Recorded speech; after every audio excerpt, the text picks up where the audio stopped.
Rank ലിസ്റ്റിന്റെ കാലാവധി നാളെ അവസാനിക്കാനിരിക്കെ സമരരംഗത്തുള്ള 3 വനിതാ CPO ഉദ്യോഗാർത്ഥികൾ ഉൾപ്പെടെ 45 പേർക്ക് നിയമന ശുപാർശ നൽകി.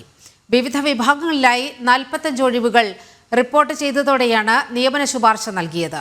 അതേസമയം അർഹതപ്പെട്ടവർക്ക് നിയമനം നൽകിയെന്ന മുഖ്യമന്ത്രിയുടെ പരാമർശത്തിനെതിരെ അഡ്വൈസ് മെമ്മോ ലഭിക്കാത്തവർ സെക്രട്ടേറിയറ്റിന് മുന്നിൽ പ്രതീകാത്മക വോട്ടെടുപ്പ് സമരം നടത്തി. സെക്രട്ടേറിയറ്റിന് മുന്നിൽ സമരം ചെയ്യുന്ന 3 ഉദ്യോഗാർത്ഥികൾക്കുൾപ്പെടെ 45 പേർക്കാണ് അഡ്വൈസ് മെമ്മോ ലഭിച്ചത്. പുതുതായി രൂപീകരിച്ച പോക്സോ വിങ്ങിലും പോലീസ് അക്കാദമിയിലും വന്ന ഒഴിവുകളാണ് റിപ്പോർട്ട് ചെയ്തത്. അതേസമയം നിയമന ശുപാർശ കിട്ടാത്തവർ സെക്രട്ടേറിയറ്റിന് മുന്നിൽ സമരം തുടരുകയാണ്. പ്രതീകാത്മക ബാലറ്റ് പെട്ടിയിൽ വോട്ട് ചെയ്താണ് ഇന്നത്തെ പ്രതിഷേധം.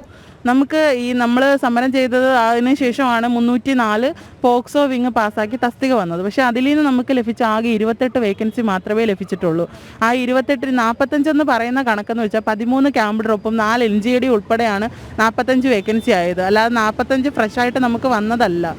ഈ 28 വേക്കൻസി മാത്രമേ ആ 304 ഞങ്ങൾക്ക് ലഭിച്ചിട്ടുള്ളൂ. പിന്നെ അതെങ്ങനെ ഞങ്ങൾ വലിയൊരു വിജയമാക്കി തീർക്കും? നമ്മൾക്കിപ്പോഴും നിരാശ തന്നെ ബാക്കിയുള്ളൂ. കഴിഞ്ഞ 17 ദിവസമായി സെക്രട്ടേറിയറ്റിന് മുന്നിൽ വിവിധ സമരമുറകളുമായി പ്രതിഷേധത്തിലാണ് വനിതാ CPO റാങ്ക് ഹോൾഡേഴ്സ്. നാളെയാണ് 967 പേർ ഉൾപ്പെട്ട റാങ്ക് ലിസ്റ്റിന്റെ കാലാവധി അവസാനിക്കുക. ഒരു ദിവസം മാത്രം ബാക്കി നിൽക്കെ ഉദ്യോഗാർത്ഥികളുടെ പ്രതീക്ഷ അവസാനിച്ചു. ജനം, തിരുവനന്തപുരം.